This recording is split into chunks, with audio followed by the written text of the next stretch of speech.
Shalom, puji nama Tuhan. Pada kesempatan hari ini saya diizinkan untuk membagikan kesaksian hidup saya kepada teman-teman semuanya. Pada saat hari ini izinkan saya membagikan kisah cinta Tuhan yang saya alami di dalam kehidupan saya.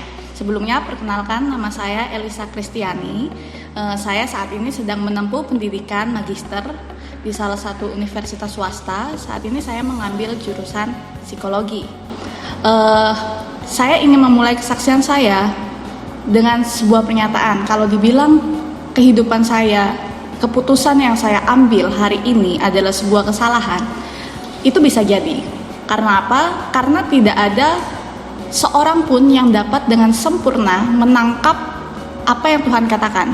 Karena sebagai manusia yang terbatas, mungkin saja kita salah menangkap atau salah meremehkan apa yang Tuhan berikan kepada kita. Tuhan itu tidak salah, 100% Tuhan itu benar. Tapi saya yang mungkin saja salah menangkap seperti itu. Tapi kalaupun apa yang saya jalani adalah sebuah kesalahan, keputusan yang salah, dalam kesalahan pun saya banyak sekali belajar dan mengalami Tuhan. Itulah yang saya rasakan. Dan pada saat hari ini saya sebagai seorang mahasiswa psikologi, saya sangat bersyukur di jenjang magister ini saya mendapatkan banyak sekali pelajaran. Kalau dibilang kita kuliah rugi, tentu secara dana, biaya kita rugi. Tapi begitu banyak nilai-nilai kehidupan yang bisa kita dapatkan di sana. Kemudian kita korelasikan dengan apa yang saat ini saya kerjakan. Fokusnya pada hari ini saya akan menekankan apa yang sedang saya kerjakan bersama Tuhan, yaitu saya sedang membangun sebuah usaha di mana online shop, di mana melalui usaha ini ada banyak hal yang ingin Tuhan kerjakan. Saya yakini, saya imani Tuhan ingin kerjakan. Nah, saat ini saya sedang membangun usaha yang bernama Keiko. Nah, kenapa namanya Keiko? Seringkali kan kita ketika membangun sebuah usaha, kita memikirkan namanya apa ya yang tepat ya, nge-brandingnya seperti apa ya nanti ya, terus nanti ini tuh sasarannya apa ya. Seringkali kita kebingungan di situ dulu, udah stuck di situ. Tapi sejak awal saya sempat keliru mengambil nama, sehingga ternyata banyak yang punya nama seperti itu gitu. Tapi akhirnya saya memutuskan mengambil nama Keiko. Keiko itu dari bahasa Jepang, ki artinya pohon, dan eko itu dari produk yang saya jual. Nah, kemudian kalau filosofinya sendiri sebenarnya terambil dari Matius 13 ayat 31 sampai 32. Mungkin teman-teman ingat tentang perumpamaan biji sesawi. Nah, kenapa pohon? Ini bisnis ini diawali dengan sesuatu yang kecil gitu. Tapi ketika pohon itu menjadi besar, maka banyak burung yang bersarang di sana. Dan itulah harapannya kenapa saya ingin membangun ini gitu. Saya ketika mau launching nama ini, itu saya berdoa, saya tanyakan bagaimana pendapat teman-teman seperti itu. Tapi saya berhari-hari sebelumnya saya berdoa seperti itu. Nah, kalau dibilang itu salah, mungkin saja itu salah gitu. Kedepannya juga mungkin ada kesalahan. Tapi yang saya tangkap adalah saya bukan orang yang menangkap janjinya Tuhan, visinya Tuhan secara sensasional. Ada orang yang mungkin dari atas mimbar sebuah event dia disembuhkan, ditangkap Tuhan, dikatakan namamu ini disebut secara spesifik. Tapi kalau saya tidak seperti itu. Saya menangkap visi Tuhan, janji Tuhan itu melalui kehidupan sehari-hari. Bukan secara sensasional, bukan secara audible, tapi benar-benar ini loh momennya Tuhan setiap hari yang saya alami, setiap pagi yang saya lalui bersama Tuhan, setiap malam ketika saya mengucap syukur kepada Tuhan atas kehidupan yang saya jalani di hari itu. Jadi kehidupan yang secara kontinu ini yang kemudian membentuk janji Tuhan itu sendiri. Saya menjalani janji Tuhan setiap hari, bukan ketika satu momen saya tangkap plek, oh itu janji Tuhan, enggak. Tapi setiap hari saya diperbaharui janji yang itu, komitmen yang baru selalu Tuhan tambahkan. Nah, kemudian saya beberapa hari ini sedang belajar dari sosok seorang Abraham. Abraham itu seringkali identik dengan tanah perjanjian. Nah, katanya tanah perjanjian, tapi sebenarnya Abraham sendiri itu dapat dua visi, yaitu tanah perjanjian dan mendapatkan keturunan. Dari situ visi saya semakin dipertajam. Visi ketika membangun usaha ini semakin dipertajam, yaitu gimana caranya usaha ini bisa memberkati orang lain, seperti itu. Walaupun awalnya semua orang yang percaya Tuhan, di dalam Tuhan pasti pengen apa yang dia kerjakan itu ujungnya buat Tuhan gitu. Tapi kadang kita itu adalah pernyataan yang begitu klise, begitu samar gitu untuk kita pahami, tapi spesifiknya itu ketika kita menjalaninya. Begitu juga ketika saya teringat Abraham, pada saat ini ketika kita baca Alkitab, kita gampang gitu, oh iya Abraham itu bapak orang percaya, tapi pada saat itu ketika dia mendapatkan janji itu, apakah benar Abraham itu benar-benar yakin gitu loh dalam kehidupan ketika dia berdiri di situ, belum tentu Abraham itu bisa melihat itu ujungnya. Toh dia ketika dia meninggal juga, ketika dia mati, dia hanya melihat satu anak. Jadi janji itu ada janji yang hanya dia melihat secara dia tangkap gitu. Dia hanya mendapatkan tangkapan, tapi ternyata yang menjalankan seterusnya yang sampai ke tanah perjanjian adalah keturunannya. Itulah janji yang diturunkan. Oleh karena itu ketika saya dapat ini, wow Tuhan, aku mau menjalankan sebuah usaha yang bisa diturunkan. Dan itu nilainya kekal, bukan hanya sekedar aku dapat sesuatu gitu.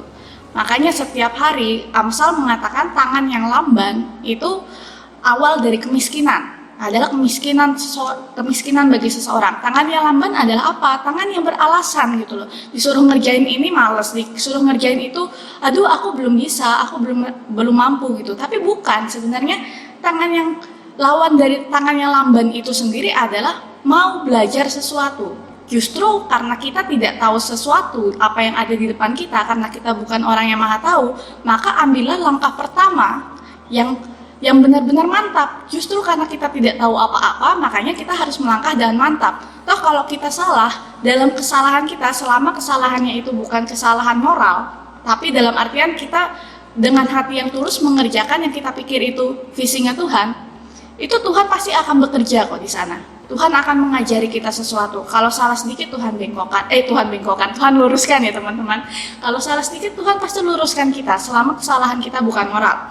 Oleh karena itu, teman-teman, ketika kamu menjalani sesuatu, ketika kamu misalnya mendapatkan Tuhan bilang kamu bekerja, misalnya contohnya di area sesuatu, misalnya perusahaan, rumah sakit, atau dimanapun, entah kamu berbisnis atau apapun, tangkaplah itu, imani apa yang kamu kerjakan itu sebagai janji Tuhan bagi hidupmu. Karena nggak semua orang bisa menangkap secara audible apa yang Tuhan minta dalam hidupnya, apa yang Tuhan inginkan dalam hidupnya. Tapi apa yang di depan kita bisa jadi itu adalah jalan Tuhan supaya kita menangkap sesuatu. Makanya ketika jujur saya ini banyak mengerjakan, maksudnya waktu S1 saya magang, waktu S2 magang lagi gitu. Saya juga pernah kerja di salah satu homestay seperti itu. Dan itu di luar dari jurusan psikologi. Tapi ketika saya mengerjakan itu, saya itu mengerjakan seakan-akan itu bukan akhir dari pekerjaan saya. Ketika saya mengerjakan itu, bagaimana sih cara mengelola keuangan yang baik, bagaimana sih cara mengelola karyawan yang baik, itu saya adopsi nilai dari manapun yang terbaik, itu saya adopsi dari perusahaan manapun untuk saya taruh di usaha saya ini. Jadi saya belajar, ketika saya jadi resepsionis pada saat itu, saya belajar melayani customer dengan baik, saya belajar melayani tamu dengan baik gitu. Ketika mengucapkan selamat pagi dan senyum, kemudian menawarkan bantuan, mengangkat telepon dengan baik, itu adalah sarana yang sangat saya belajar banyak sekali. Sehingga ketika saya ngechatin teman-teman saya di marketplace, di e-commerce kayak gitu, saya belajar gimana sih cara menangani orang yang komplain gitu. Jadi saya banyak sekali belajar. Oleh karena itu teman-teman, baik kamu kuliah, baik kamu bekerja, baik kamu berbisnis, apapun yang kamu kerjakan, imani itu adalah janji Tuhan, jalan Tuhan. Jalani setiap hari itu seakan-akan kamu itu sedang melangkah untuk sesuatu yang lebih besar, sesuatu yang lebih besar. Mungkin langkahnya kecil. Setiap hari saya itu bisa dibilang kalau tidur siang itu benar-benar kalau ngantuk banget. Tapi kalau bisa, kalau nggak menjahit kalau nggak nge-packing, kalau nggak belajar stok opnam atau apapun, setiap hari pasti ada yang saya kerjakan. Saya berusaha apapun itu, sekecil apapun, saya tuh dari dulu kayak gini.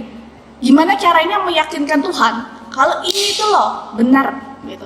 Tuhan meyakinkan kalau yang aku kerjakan ini adalah janjinya Tuhan gitu, meyakinkan Tuhan. Dan kalau dikerjakan dengan hati yang tulus, itu pasti nantinya akan direstui oleh Roh Kudus gitu. Seperti itu, kalaupun ada yang salah, pasti Roh Kudus akan bekerja lebih banyak untuk membenarkan apa yang kita kerjakan. Oleh karena itu teman-teman, kalau hari ini kamu merasa bingung, dengan apa yang kamu kerjakan, kamu merasa stuck, anak Tuhan pasti tidak pernah stuck. Karena apa? Setiap hari ada terus yang Tuhan taruh di dalam tangan kita, bahkan untuk langkah-langkah yang kecil. Mungkin contoh ya teman-teman, ketika kita berada dalam satu lift. Nah, ketika kita berada dalam satu lift, mungkin kita akan melihat lift itu sama. Pemandangannya ya itu-itu aja. Tapi levelnya lift itu ketika kita naik, tingkat ketinggiannya berbeda. Tingkat ketinggian lift itu berbeda. Pertanyaannya, apakah kita berada di lift yang semakin naik atau semakin turun? Pemandangan kita akan sama gitu loh. Ketika kamu misalnya bekerja di rumah sakit, ya kamu akan bertemu dengan pasien terus gitu. Ketika aku bekerja di usaha, aku akan terusan. Ketika aku bekerja, aku akan ketemu customer yang sama gitu. Maksudnya melayani selamat pagi, ada yang bisa dibantu. Nah, jadi buat teman-teman, ambillah setiap langkah kecil. Kalau aku, prinsip hidupku yang saat ini aku hidupi yaitu adalah don't stop until you are proud. Artinya apa? Jangan pernah berhenti kerjakan sampai kamu benar-benar bangga dengan apa yang kamu kerjakan. Jangan pernah berhenti, karena Tuhan pasti akan memberkati apapun yang kamu kerjakan selama kamu kerjakan dengan hati yang tulus dan kamu memegang janji Tuhan. Janji Tuhan itu ada dalam setiap firman yang kamu baca setiap hari, baik itu pagi, siang, ataupun malam. Hidupi firman Tuhan dan jadilah berkat. Terima kasih, Tuhan Yesus memberkati.